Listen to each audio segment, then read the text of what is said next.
So if you've been in a relationship with a narcissist or covert narcissist, chances are that you've got a lot of different physical illnesses from the stress of being in that relationship, because our body internally, energetically holds the emotional stress to the trauma that we suffer, and over time it manifests into illness. I'm an intuitive health medium, and I can see where people energetically have trapped trauma and stress in their energetic body and where and why it manifests into illness in their physical body. Today I'm going to focus on people that have been in abusive relationships or relationships with, I'll just say narcissism, covert narcissism. I see that one the most. But today I'm focusing on men, because men look very different than women when they're in a relationship with a narcissist.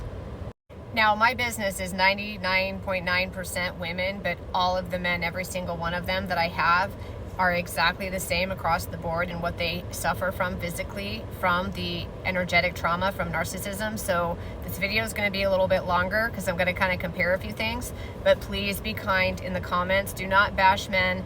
Men, do not bash the women. Keep the comments nice. So men react a little bit differently when they get into like a fight or flight pattern with narcissism. Their head goes down and they don't make eye contact with anybody in the house. Their head is down, they speak very little, and they bury themselves in work. They are the ones that work very long hours. When they come home, they walk in the house with their head down. Hi, how are you? And usually what I see energetically is the woman instantly is on their back, asking them where they've been, why didn't they do this? They start complaining about their day, and the abuse kicks in the second they enter the house. And they become that partner that nods and smiles and becomes very agreeable to everything because they're avoiding conflict. And when they're doing that, their sacral chakra suffers significantly. And this is where I see most of the issues in the male. So the sacral chakra is personal power. It's our passion. It's what gets us up in the morning, what drives us, but it's also our sexual organs, our sexual passion, and that area as well. And with men, it resonates with the physical body of the intestine. Sometimes it even can affect the sexual organs and even like inflammation in the legs and the hips. And men, when their sacral chakra starts to suffer and become decompressed because of energetic trauma, usually what I see the most is irregularity. They start suffering from constipation. And what happens is after that, they start to suffer from issues with erectile dysfunction. And there's so much stress in that area that they just get compressed, and it instantly goes to the ego energy where they start to feel incompetent. They start to feel like they aren't a man. And then that goes into the solar plexus energy of confidence, personal power, and feeling confident in the life that you've chose, your decision making. And with men being more logical, they attach that to money, they attach that to sex, they attach that to having a nice home. Not meaning that they're conceited or anything like that. It's just all those logical things that they feel like if they have those, it validates them as a man.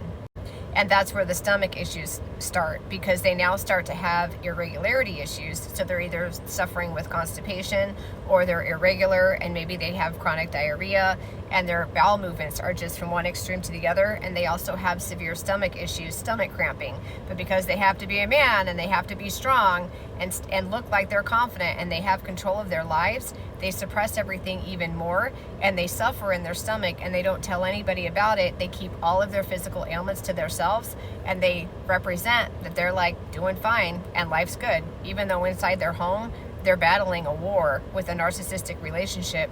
They feel completely unsafe, and they can't find a safe space because they have to hold everything in because they're a man. That's what they think they have to do.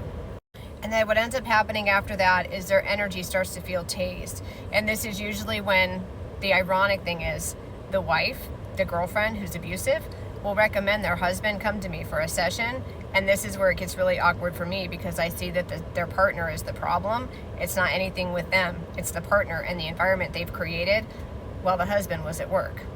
So now where I'm going with this is over time, energetically, they start to feel tased to me. They have this like electric shock feeling where it literally is like zzz, zzz, and it does it in different chakras depending on the trauma that they're suffering. But here's what's so interesting. In women, the first place I see trauma is in their heart, because from what I see energetically is women want to be felt. So the heart, when they're in a narcissistic relationship, their heart suffers first, and that's the energy that vibrates out and creates other health issues. With men, it's the sacral chakra, because they're more logical. They numb their heart. Their heart feels nothing. So when I'm feeling this electric taste feeling, it's all in the abdomen and the lower belly region and in the sacral and the solar plexus chakra. And I don't see or feel anything in the heart, because the first thing they do when they start to feel threatened, they shut down the heart and they go completely numb. So there's nothing going on energetically there. It's all in the sacral and solar plexus chakra. Now what happens is this numb feeling in the heart, I'm now going to go up to the heart chakra. It's very numb. They are not allowing themselves to feel anything. They're not showing love. They're not receiving love. They're completely compressed in their heart, which causes their throat chakra to stay completely closed. They now, like how I mentioned earlier, their heads down, they're not speaking, they're not sharing feelings, they're nodding and smiling as this toxic narcissist partner is trying to create conflict. They nod, they smile, they stay agreeable, or every now and then they have explosive behavior. They lose their temper, they completely lose their shit. They have this full-blown screaming argument and they go back to complete silence, which has their partner now thinking that they have emotional issues because they went from being completely silent to completely explosive.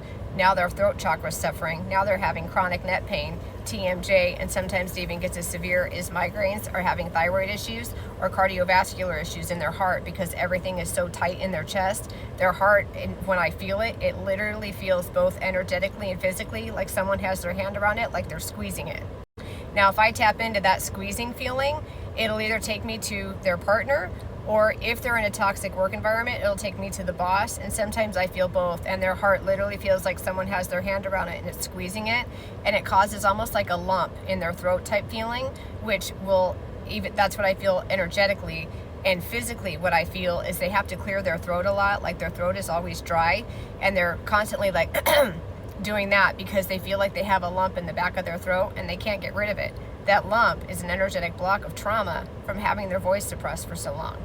Now, as they stay in this relationship, it continues to escalate and progress, but through the whole thing, in most cases what I see in myself as an intuitive health medium, nobody knows this man is feeling any of this. They stay completely silent, and when they're outside of the environment where they don't feel safe, and they're in their safe environment, which usually the work environment is where they feel safe, which is why they stay there and they work there, because work is their escape from the toxic environment in the home. That's where they loosen up a little bit, and you can kind of feel their energy kind of decompress. But then when they come back to that environment, it tightens them back up again, and they return back into that fight or flight state. So a lot of times they resume to silence because they're holding everything in, because with men, they feel like they're not allowed to speak. We're women, right? We get it all out. We always have someone we can talk to. If we are in a relationship with a spouse that we can't speak to and we're suppressing our voice in that relationship, we have friends or we have family members. Men, they don't share with family members. They stay compressed regardless of if they have someone outside of the relationship to talk to. They stay silent. So they're a little bit different than women, because women want to be emotionally felt. Men want to be physically seen so that they can be emotionally felt.